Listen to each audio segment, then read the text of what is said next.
Yo mga kabusing, maliwanag pa sa sikat ng araw na talagang nadali si Casimero ng Kamida promosyon. Ayon nga po sa analyst ni Attorney Ed Tolentino sa kanyang YouTube channel na dapat hindi si Kinusuki ang nilabanan ni Casimero, ibang boxer na lang sana. Dahil nga po sa pinsang buo, itong si Kinusuki dito kay Cookie Kamida na promoter ni Casimero. Kita nga po ni Attorney Ed na mayroong conflict of interest sapagkat madali lang magbigay ng info dito kay Kinusuki kung ano na nga ba ang kondisyon sa katawan ni Casimero. Kaya alam na ng kampo ni Kinusuki kung anong game plan ang gagawin nila sa araw ng laban. Pangalawa daw, itong catchweight na nilabanan ni Casimero masyadong mabigat para sa kanya dahil maliit na tao lamang itong si Casimero kumpara dito kay Kinusuki na malaking tao. Kaya pabor para sa kanya kung sa mabigat na timbang sila maglalaban.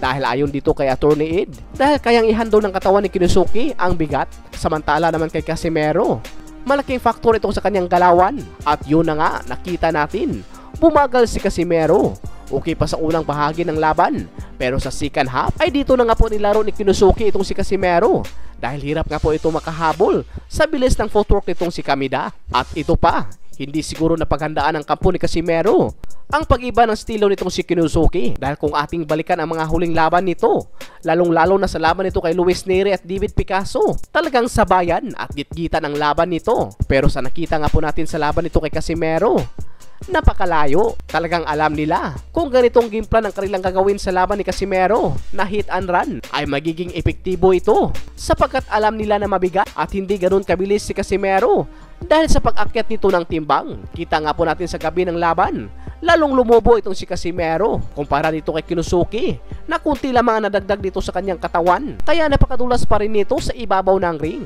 Kaya ang payo ni Attorney Ed dito kay Casimero na dapat kunin talaga nito ang kanyang saktong timbang sa 122 pounds dahil dito nababagay ang katawan ni Casimero. Mabilis pa siya dito. Sa ibang balita naman, Kuya Lod sa Kalam, sinabi nitong tanggap na nito na talagang talo sila sa laban kung saan ganito naman daw talaga ang boxing, pero patuloy pa rin sila sa kanilang pangarap. Dagdag naman nito, si General Casimero pa rin ang kanyang number 1. At nagpost naman itong si Casimero sa kanyang page, okay lang matalo basta hindi sumuko at hindi tumakbo. Sa ibang banda naman, Kenneth Lover lalaban na rin ngayong araw kontra Luciano Francisco Baldor, kung saan handang-handa na rin ito sa laban. Pinakita rin ito ang kanyang kondisyong katawan. Sabi pa nga nito na from 120 pounds, ngayon daw ay nasa 136 pounds na siya. Talagang nakarecover na itong si Lover sa pagbabawas nito ng timbang. Kaya asahan natin kung ano ang pinakita na galaw ni Kinusuki kontra Casimero ay ganun rin dito kay Baldor, hit and run. Gagamitin nito ang kanyang height and reach advantage sa laban. Pero paniguradong nagawa na ito ng paraan ng kampo ni Lover kung paano ikat sa ring itong si Baldor. Ang pagkakaiba nga po ni Casimero kay Kinusuki ay hindi inaasahan nilang maging hit and run ang game plan nitong si Kinusuki dahil nga po sa mga huling laban nito ay talagang gitgitan at palaban.